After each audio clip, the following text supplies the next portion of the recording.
What's going on, everybody? It is awesome to have you here. I'm really stoked for this conversation tonight. We have an awesome guest coming on. Just getting this camera situated here, making sure we're all ready to go. I'm just waiting for Tim to come on, and once he gets on here, we will get things rolling. I'm really excited about this conversation, something that I'm extremely passionate about. It's something that really I've been wanting to talk about for quite some time, just haven't really had the right timing aligned here. But now we got Tim. Let me try to get him tuned in here. All right, give me a second.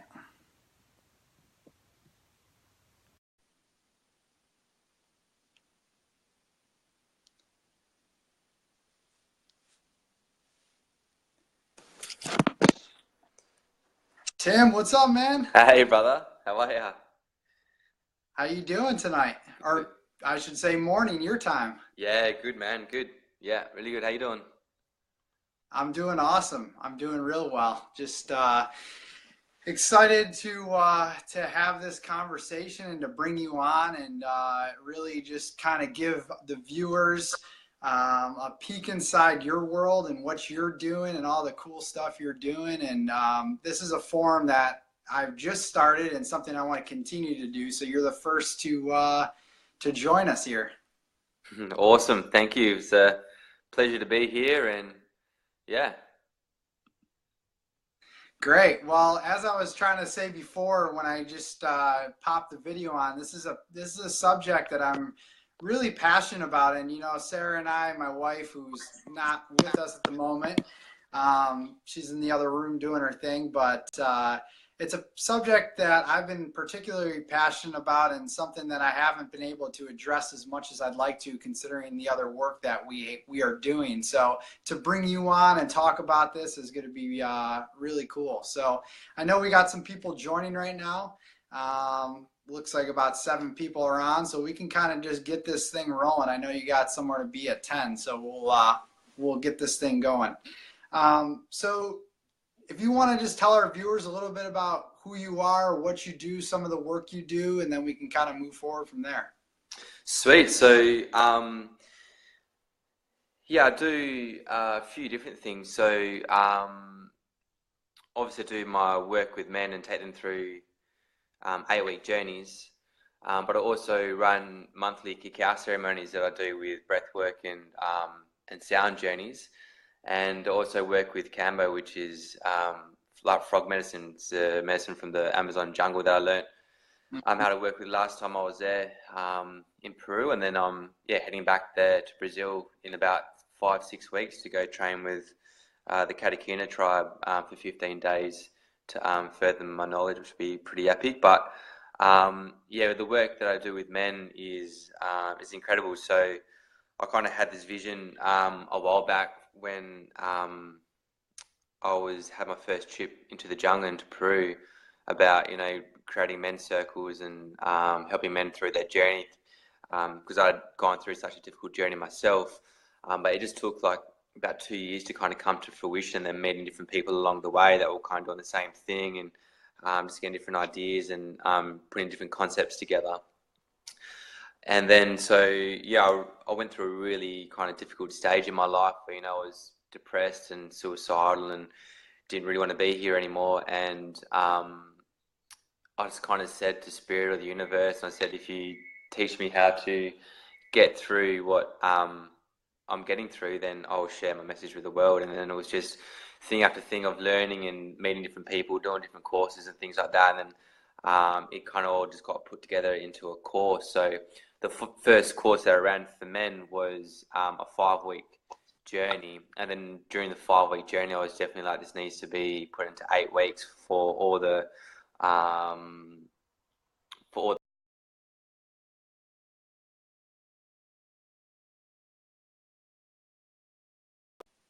Oh, we got a little Tim. in those circuit breakers to change where they're at. What's that?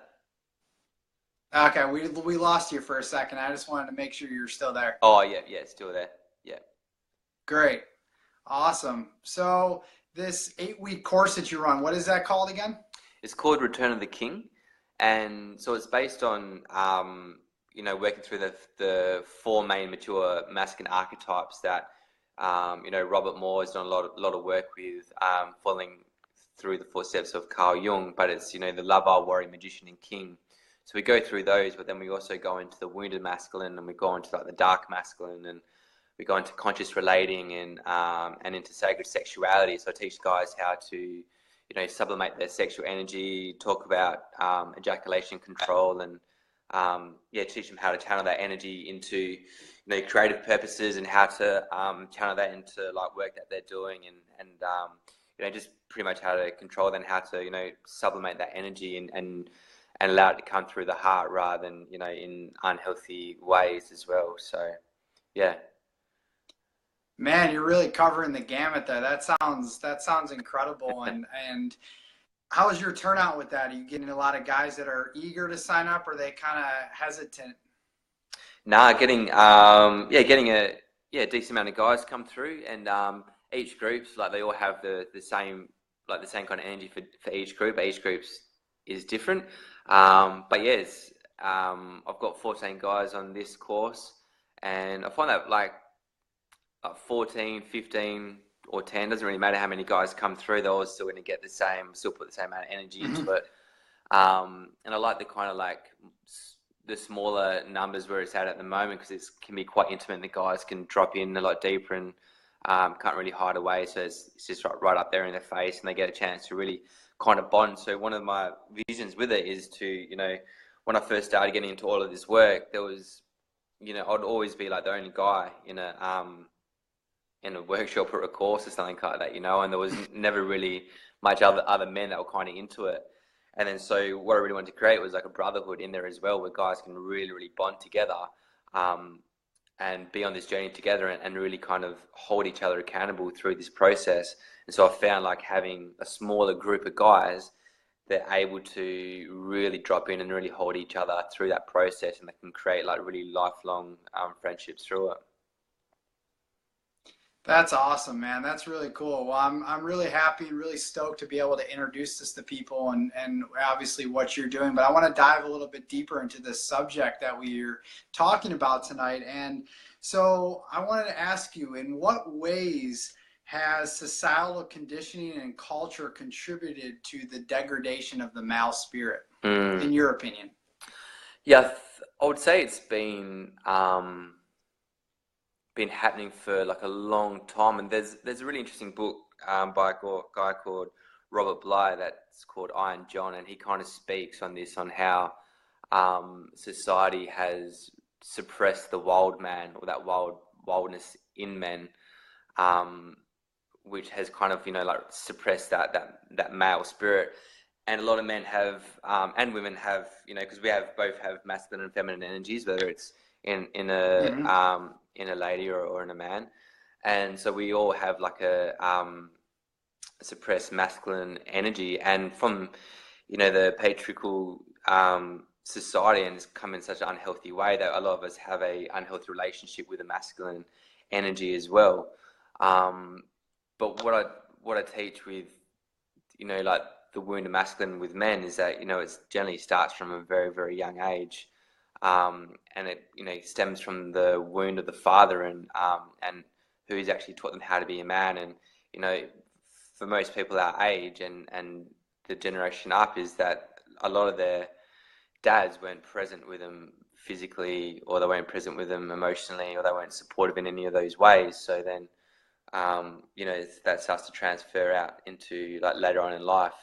So if like our fathers weren't there to guide us in that way of how to be masculine, we start to have this disassociation to the masculine, or we might even see that the masculine hurts the feminine. So we might see that our mum's always or we're trying to protect our mum, and then so we create this like this hero part of ourselves. Then we realize we can't save our mum. So then what happens in our consciousness is we create this impotent hero where we realize that we can't save them. We start to, you know, feel that we're not man enough, or that we're not a man because we can't do this or we can't do that.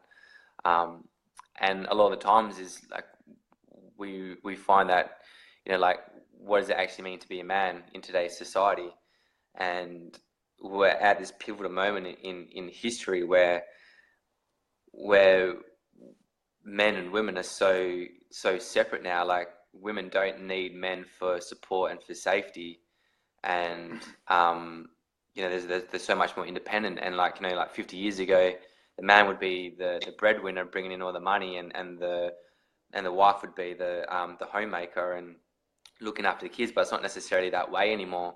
And, you know, like, women don't even really need men to procreate. You know, they can just get a donor. And so it's like, what can men actually offer women in this time? And that, you know, that comes from, like, you know, a lot of men aren't really knowing what it means to be a man in today's society anymore. So and what I'm bringing through to the guys is, what does it mean to be a man to you?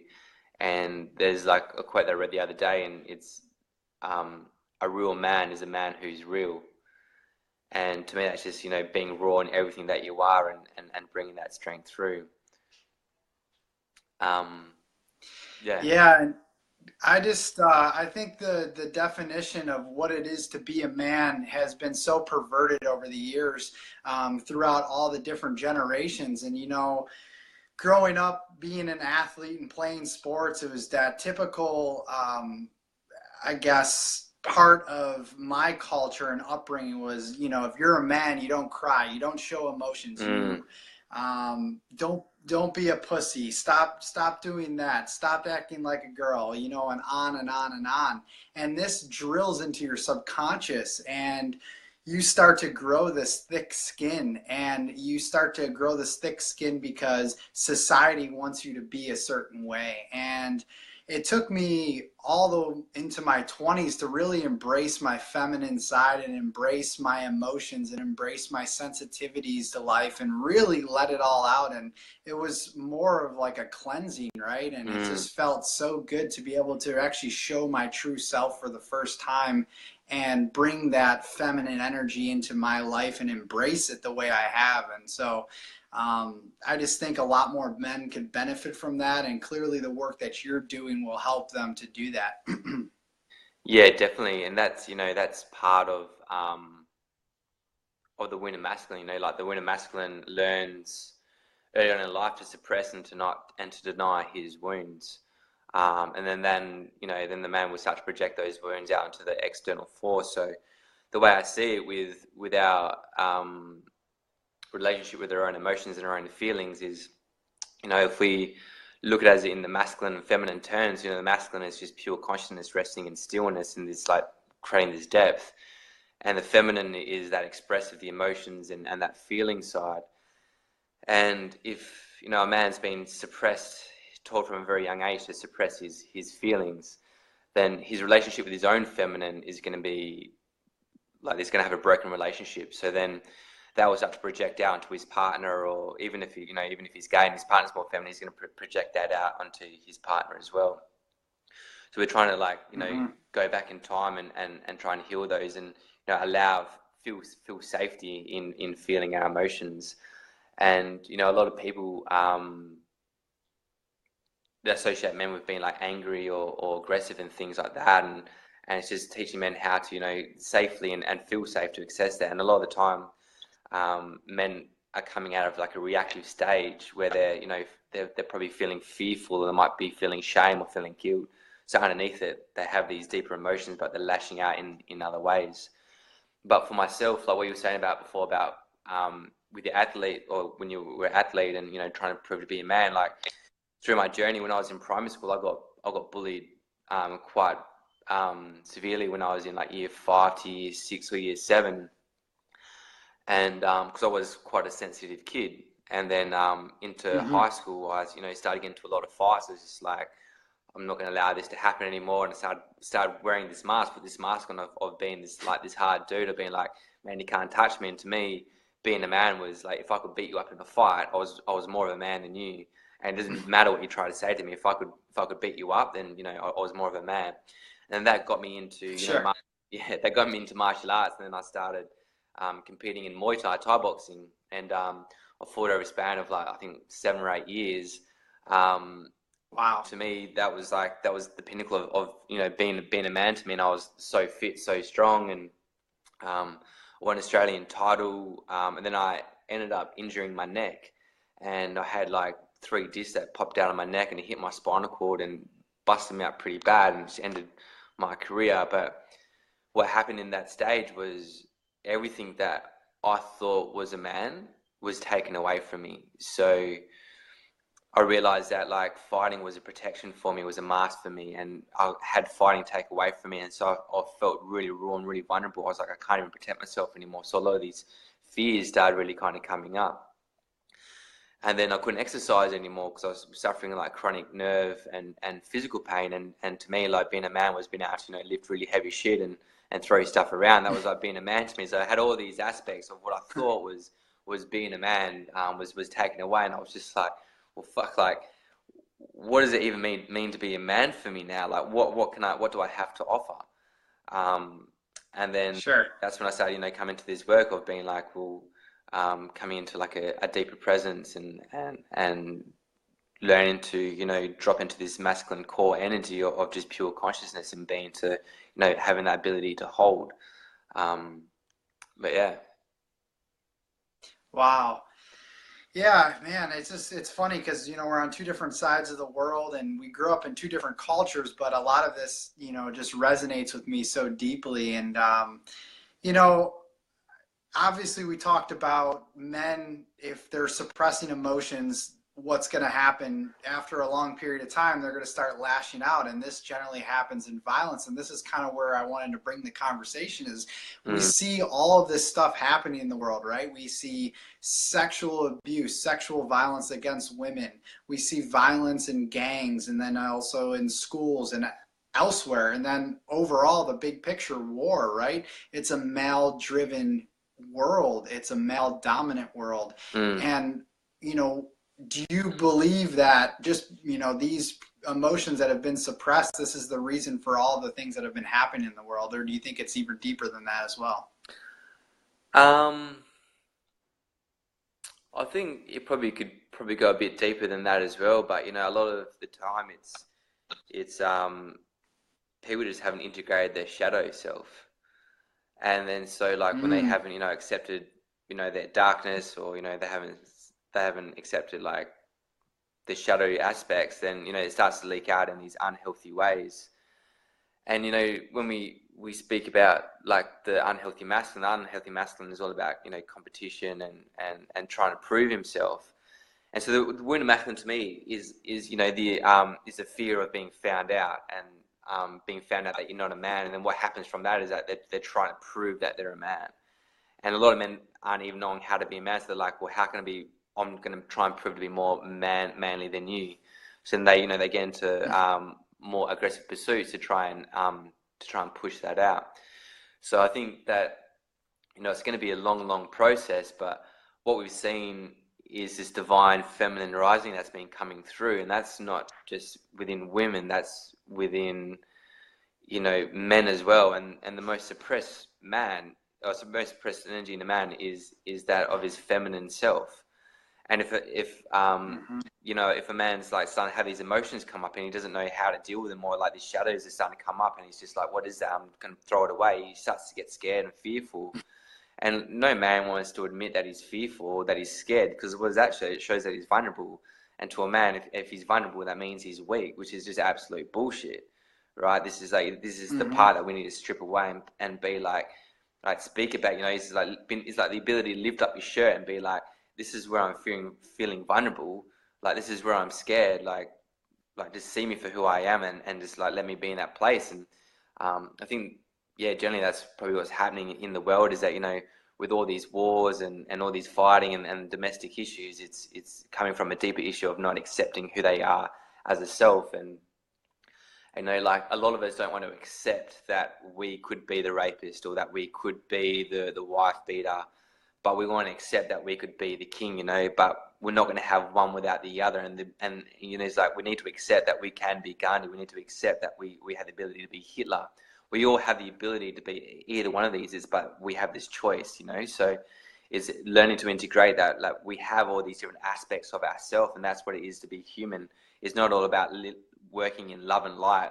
Like a lot of, you know, spiritual courses and texts would be like all love and light. And I was called bullshit on that. It's like integrating everything that we are and becoming a whole person, and loving everything, whatever arises. We just need to learn to love that and accept that. So whatever's coming up for us in that moment in time is not good and it's not bad. And this is something that's really come true to me when through plant medicine journeys that I've been in. Is, you know, like our mind or our ego is there and is telling us what's good and what's bad, right? But it's not necessarily what is and what's bad, right? So it's our mind that's making it. So if we learn to shift our consciousness and just love whatever arises, then we're going to start to have shifts in, and it might start off really small, but it'll start to become more and more dramatic. Absolutely. And you know what? I'm so happy that you mentioned the shadow self. This is something that my wife, Sarah, works with. This is one of her actually favorite parts of her overall coaching practice is the shadow self. And I've been through several shadow sessions myself just through her. And they're extremely profound and something that I recommend everybody go through, because we suppress a lot of the shadow. And what we have done as a society and overall in the world is the world has a shadow, right? And this has been suppressed and we haven't let it speak and let it come out and given it that space it needs.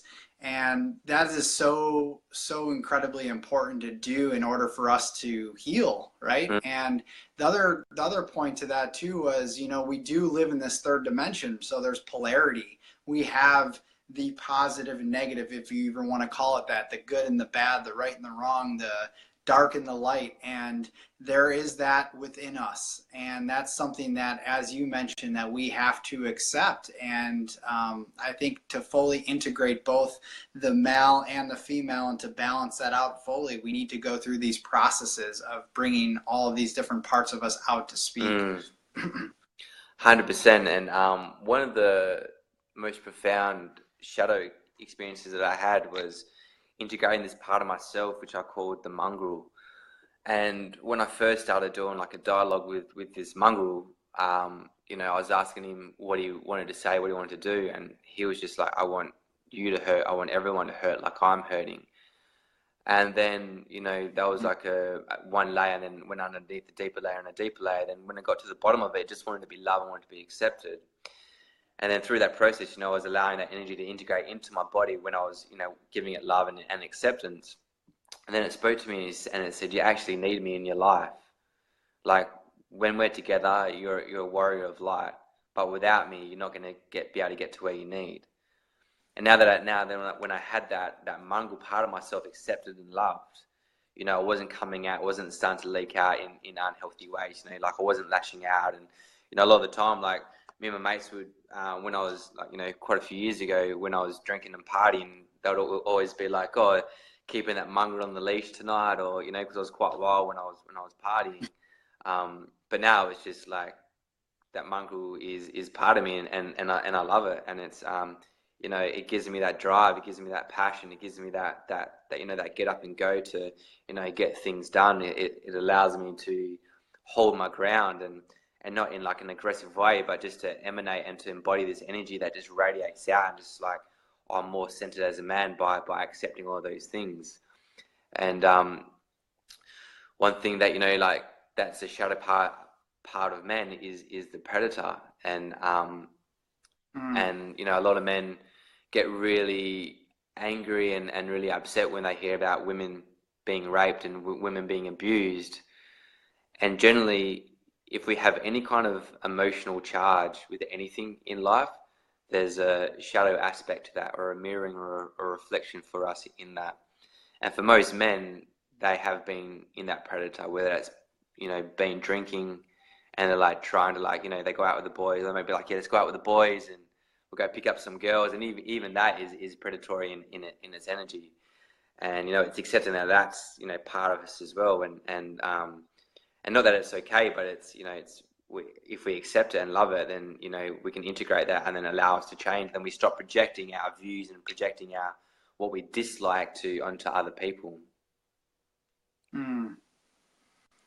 Really well said. And you mentioned that you partake and actually are training in different in various plant medicine. And my experience with ayahuasca, I've had a ceremony in ayahuasca in Ecuador last year, and that is a great tool to bring you within yourself, obviously, and to really see those shadow parts of yourself. And so can you talk a little bit about your work with cacao and then also with kombu?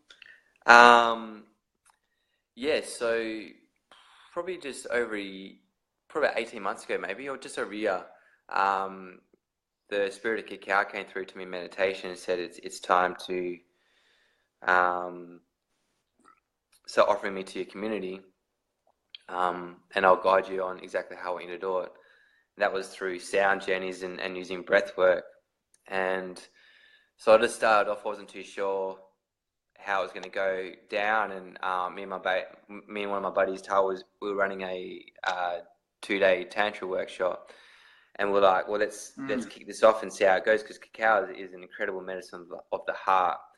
And we kind of went from there and launched it on that, and then it was just really well received, and then it's just been a continual monthly event, and it sells out each time. I think so many people are just being called to come back into their heart space and learn how to walk the path of the heart. So I'm getting 43 people on each ceremony, and I loop up the sounds, use sacred sounds and breath work just to help journey people through through their experience, which is absolutely incredible. And it's probably one of my biggest froths that I get to do. And cacao is such a strong medicine of the heart, and it brings us back into the place of the heart. But same again, when we walk that path of the heart, everything gets brought up to the surface to be integrated. So whatever's not love shows up. So I've had people in ceremony that are just crying for the hour session of the sound. I've had people go into full orgasmic bliss states of, people get really angry and frustrated, but I just coach them through it and guide them through it and say, just whatever's coming up for you, just breathe through it, draw that energy down to the earth, and let Mother Earth, take that away from you and allow that to, transcend and transmute into something higher. And the work with Kambo is incredible as well. It's also, can be considered like a medicine of the heart, and they say it allows your heart to be back in line with your soul purpose. And I don't know if you ever experienced Kambo, but it's quite an intense experience, and it's almost like a warrior initiation. You get this inner strength in you that just kind of comes through, and you purge out the same kind of purges as Aya. You get your vomit, diarrhea, shakes, crying. You get thick liquid just come out your eyes, and pretty much any kind of crevice in your body, you get liquid coming out, and it's just your body's purging these toxins out. But it shifts so much for you, energetically, emotionally, physically, spiritually. And some of my biggest shifts I've had have been working with Kambo. So, but I originally started my journey with plant medicine maybe 2-3 years ago. Went to the jungle with my dad and went in this one place for a month together, and we'd done 8 ceremonies, and then he'd left, and I stayed on and done a few more ceremonies, and done some work with tobacco and with San Pedro, which is a cactus, which is also another incredible medicine, which is more of a masculine spirit, grandfather energy. And then recently I'd gone back to the jungle, just had the message from Maya to come back, and so I went to this place in Peru called the Rainforest Healing Center, and done I stayed there for 6.5 weeks, and began a Kambo apprenticeship through them, and then done some work with Aya, and then I went into a 10-day plant dieta isolation diet, working with one plant called with Utri Sanango, which is it's a physical. It treats you physically as well, but you kind of go into a transcendent state once you've drunk it, and so you go into full isolation, and just the shaman comes in and brings you like just really plain basic food, which is like plantain, which is like a banana looking thing that tastes like potato, Yeah. rice and a couple of eggs, and they take everything away from you, or like your toothbrush and or your like bathrooms, things. So you shower, but just in the river with just water, and they take like everything away, and all you have is a notepad and pen, some water, and a head torch, and so you just journal and write and learn from the plant as well. But I've been doing a lot of these works of these different like jungle medicines and Macambo to help me learn and get guidance, because I get a lot of guidance through spirit, and just keeping that connection just allows me to hold the space better for men and for the different ceremonies that I run. But it's been an absolutely incredible journey, working through it all as well. So so much of my own deep work, and the last time I was in the jungle, I had this experience where we drank some tobacco with a shaman, and I had an incredible like inner child healing. Wow. Like I was abused as a child when I was like 5 or 6, and it brought me right back to this point in time where I was not in the abuse, but like the moment just before, and it was incredible, this journey that I had. And these plants and these medicines that are in the Amazon have such strong healing potential, and they're here to help and support us, but they just need to be used with reverence and used in the right and correct way. And they're not always for everyone, but if people have the call, then it's definitely something that can be really, really healing. And the same again is that integration process afterwards that is really important. It's not always just drinking it and then you fix. It's like you work halfway with the medicine, and and then you've got to keep doing the work afterwards to keep it flowing through. It definitely works with you afterwards. I can attest to that for sure. And it's been, the past couple of years for both my wife and I have been turbulent within ourselves in a way that we are transforming in so many different ways, that we're doing this personal work together. And it's just been amazing. It's really been incredible. But to shift it back to the Mal focus here, what are some things that, obviously we talked about the plant medicines a little bit, and they may not be for everybody, and to make sure, and I do urge people to do that within the care of somebody that knows what they're doing, particularly a shaman or somebody like yourself that is trained in this. But what are some things that Mals can do to really start integrating that more of that feminine side and obtaining that balance that they need to be able to share their gifts with the world and really open up and become that authentic self that they're wanting to become, but they maybe are inhibited by some of their external factors? Yeah. Okay. So I would say 2 important things for men to realize is, number one is creating awareness for themselves, and creating a container for themselves to be able to drop into these processes. So learning to breathe deep into the belly, and then below the belly into the dantian, and getting men to breathe so deep that it reaches into their cock, because a lot of guys have disconnected their cock, and then breathing deep down into their thighs, and drawing that core masculine energy deep down into themselves. And in accessing into that feminine energy is the feminine energy is all about creativity and expression, and just learning to when we start to create that awareness around how we're feeling, just allowing that to express, and what I teach the guys is radical responsibility and owning everything that they're feeling. So rather than being like, you make me feel like this, it's like, I feel like this when such and such happens. So they're taking full ownership of how they're feeling. And the second thing for men as well is men's nervous systems aren't really equipped to handle strong feminine energy. So practices that will start to strengthen their nervous system are things like Kundalini yoga, Tai Chi, Qigong, different styles of breath work. And as their own nervous system starts to strengthen, it will open up a stronger container for them to feel safe, for them to express through themselves. And that will also, transmute or, transfer when they're with a partner, and a lot of the guys, they'll tend to, you know, really shy away or like lean back from if their partner's trying to express themselves, because they can't actually physically hold what their partners are trying to say or trying to express. So men need to really come into themselves and strengthen their nervous systems, and to, you know, really drop into that deep core masculine presence.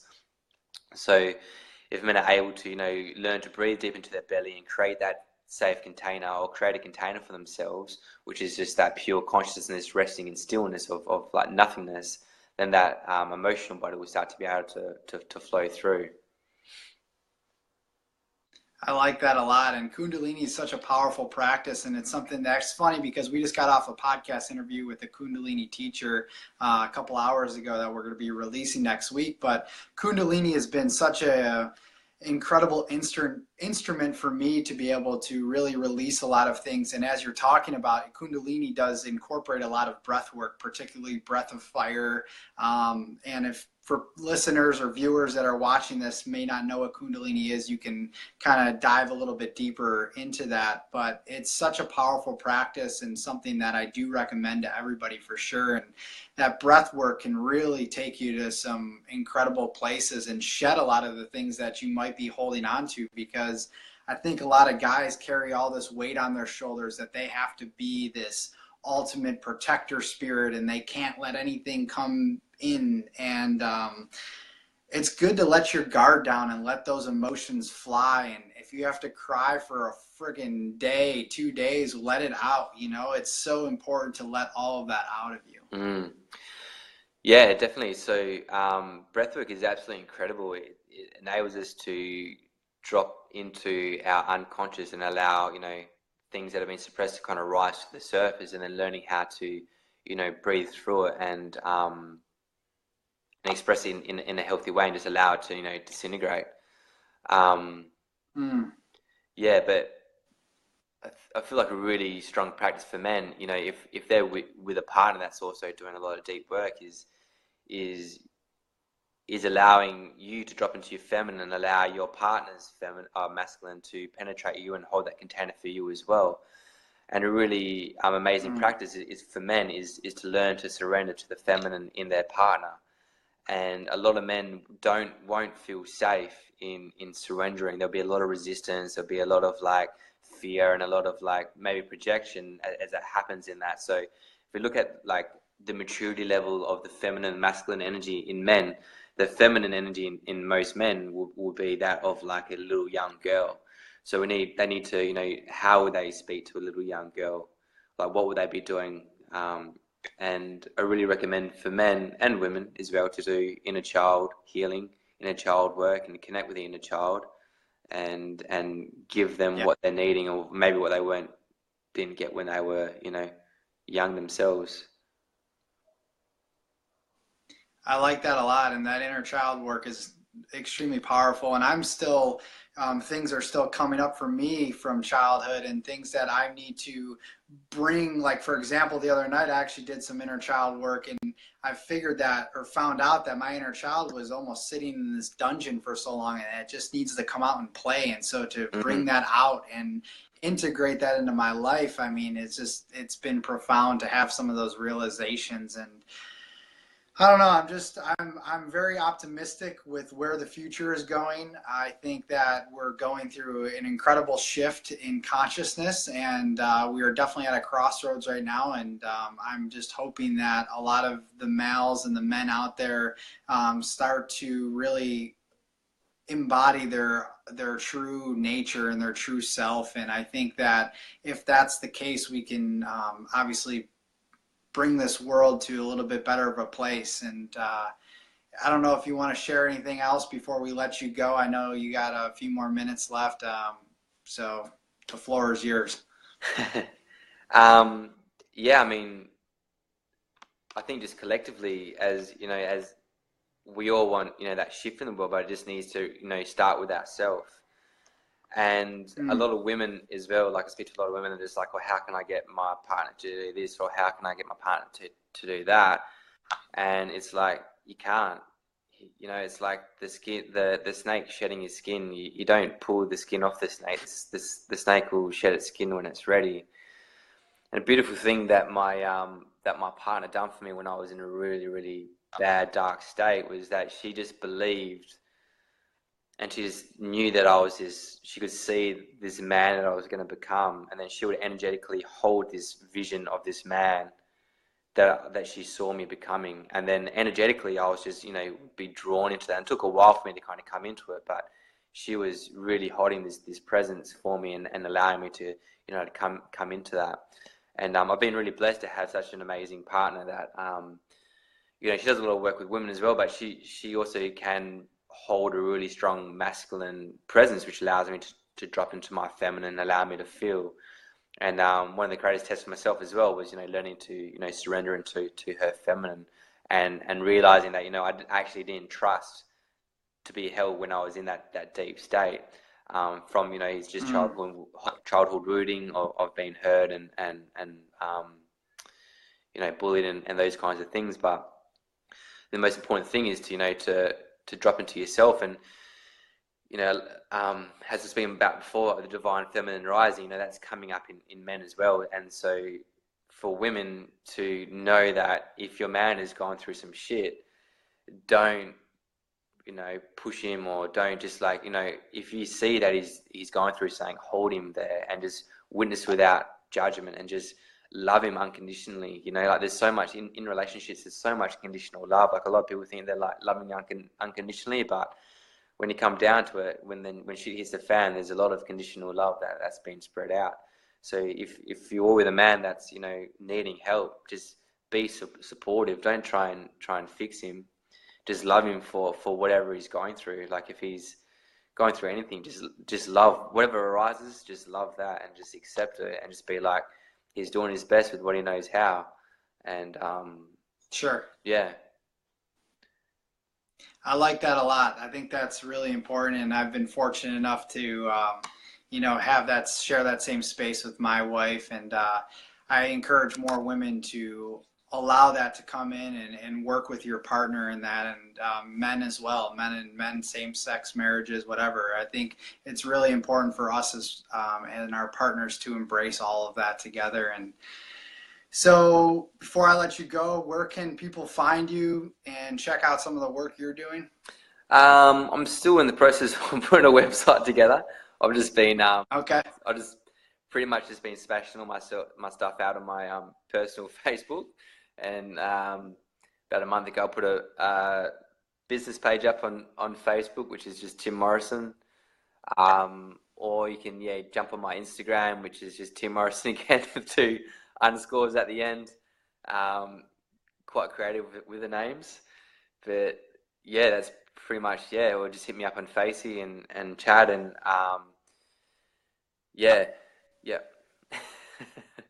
Awesome. I appreciate everything you're doing and everything you're bringing to the world, and it was just such a pleasure to be able to share this space and have this conversation with you, man. And I really would love to keep in touch and follow your path, what you're doing, and I know you're bringing a lot of healing to the world, so thank you very much for everything. Yeah, thank you, brother. Thank you for having me on, man. Really appreciate it, and it's good connecting, hey? So yeah, you too, man. Take care. Yeah, sure. Sweet. See you, brother. Bye.